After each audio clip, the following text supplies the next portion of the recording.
ఈరోజు మనం వేసే అడుగు 2047కి మళ్ళీ చెప్తున్నా, మీ మనసులో గుర్తుపెట్టుకోవాలి, మీ మైండ్లో ఉండాలి. తెలుగు జాతి ప్రపంచంలో నెంబర్ 1 కావాలనేది లక్ష్యంగా పనిచేస్తున్నాం. ఇది సాధిస్తాం. మీరు రాసి పెట్టుకోమని అలా కోరుతూ, I'm very happy to associate with all of you.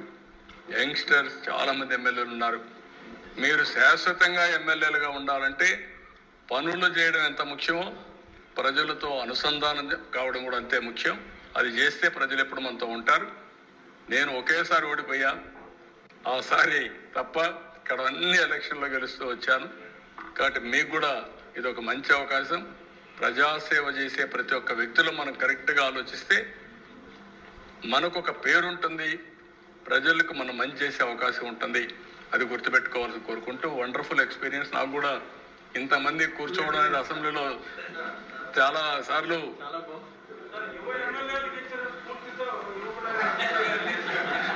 Butchaiah గారు ఫస్ట్ నుంచి చాలా సార్, మిమ్మల్ని చూసిన తర్వాత నేను అప్పుడే ఎందుకు పుట్టాను, ఇంకో 40 ఏళ్ళ తర్వాత పుట్టి ఉండాల్సింది అనిపిస్తుంది సార్. చచ్చిపోతున్నా సార్. ఈ క్వాంటమ్ డిజిటల్ టెక్నాలజీ మీరు చెప్తుంది మేము నేర్చుకోవడానికి రోజు రాత్రికి వెళ్ళి ఎక్సర్సైజ్ చేయటం, మాకు మనవాళ్ళకి వాళ్ళకి ఫోన్ చేసి విషయాలన్నీ తెలుసుకునే పరిస్థితిలోకి వచ్చాం. అసలు రాష్ట్రం ప్రగతి ఎలా ముందుకెళ్లాలో దూరదృష్టితో ముందుకెళ్తా ఉన్నారు. ఆ రోజున మొదటిసారి నన్నే మాట్లాడమన్నారు విజయవాడలో మహానాడులో.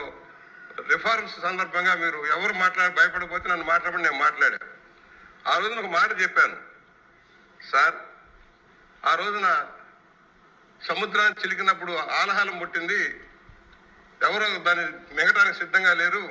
అలాగే ఈ రిఫార్మ్స్ ఆలహారం మీరే స్వీకరించాల్సిన పరిస్థితి వస్తుందన్నాను. వచ్చింది, ఆ రోజున ఓడిపోయాం. కానీ దేశానికి మేలు చేశారు.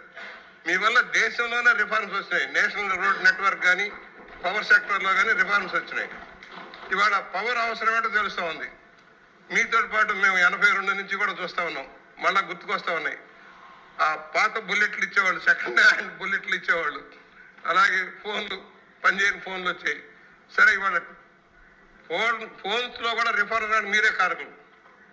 మొత్తం రిఫార్మ్స్ తెచ్చి డీసెంట్రలైజేషన్ చేయించిన తర్వాత, రెగ్యులేషన్ చేయించిన తర్వాత మార్పు వచ్చేసింది ప్రపంచవ్యాప్తంగా. అందిపుచ్చుకున్నాం. కనుక మన బిడ్డలకు ఇవాళ విదేశాల్లో ఉన్న మన బిడ్డలు మిమ్మల్ని రోజు తలుచుకోవడానికి కారణం ఏంటంటే మీరిచ్చిన స్ఫూర్తి, మీరిచ్చిన ఇంజనీరింగ్ కాలేజీ, మీరిచ్చిన టెక్నికల్ కాలేజీల వల్ల చదువుకొని ఆంధ్ర తెలంగాణలోని బిడ్డలంతా ఇవాళ ఉన్నత స్థానానికి వెళ్ళారంటే మీరు తీసుకున్న నిర్ణయమే కారణం. ఇవాళ హైదరాబాద్ వెళ్తే మాకు బాధగా ఉంది. బాధ అంటే ఎందుకంటే మీరు చేసిన కృషి ఎన్నో దేశాలు తిరిగి వస్తా ఉన్నాం. హైదరాబాద్ చూసేటప్పటికి ఇవాళ సైబరాబాద్ కానీ ఏదైనా చూస్తే మీరు వేసిన పునాది. ఆ రోజు మమ్మల్ని తీసుకెళ్లారు మీరు. ఆ రోజున హైటెక్ సిటీకి ప్రారంభించినప్పుడు మమ్మల్ని అందరం తీసుకెళ్లారు మీరు. ఆ రోజున ఏమిటి రాళ్లలో రప్పుల్లో అయ్యిద్దా అనుకున్నాం.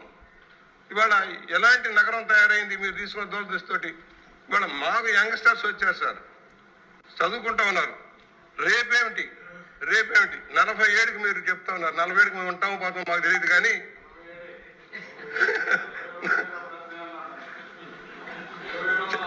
పెను మార్పులు వస్తాయి సార్. మీరు అన్నట్టుగా ప్రపంచం, ఎందుకంటే ఏదైతే మానవ వనరుల ఎసెట్ అని మీరు చెబుతున్నారో అదే మనకి ఎసెట్. హ్యూజ్ మార్కెట్, అమెరికాని మించిపోయే మార్కెట్ ఇండియాలో ఉంది. దానికి తగిన విధంగా యంత్రాలు తయారు చేసుకునే పద్ధతి మనం వెళ్తున్నాం. సాధ్యమా, అవుతుందా లేదనే సందేహాలు చాలా మందికి ఉంటాయి సార్. మీరు ఈ సంవత్సరంలో సాధించిన ప్రగతి సాధ్యమని నిరూపిస్తా ఉంది.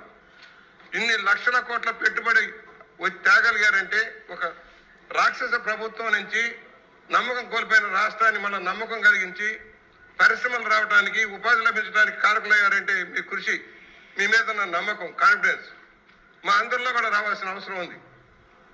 కృషి చేస్తాం. మేము కూడా ఎంతవరకు వీలేదు అంతవరకు కృషి చేస్తాం.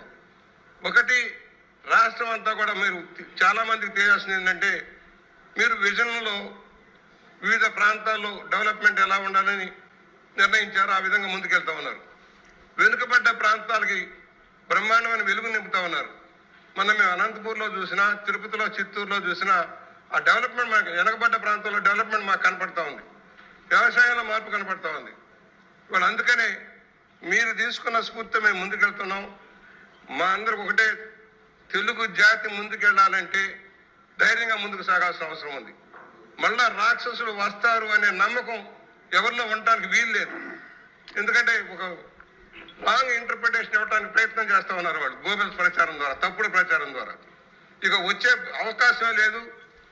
20 ఏళ్ళు 40 ఏళ్ళు సెంట్రల్ జైలు తప్పితే దిక్కు లేదనే పరిస్థితి మనం కల్పించాల్సిన పరిస్థితి ఉంది. కాన్ఫిడెన్స్, పెట్టుబడిదారులకి కాన్ఫిడెన్స్, ప్రజలకి కాన్ఫిడెన్స్.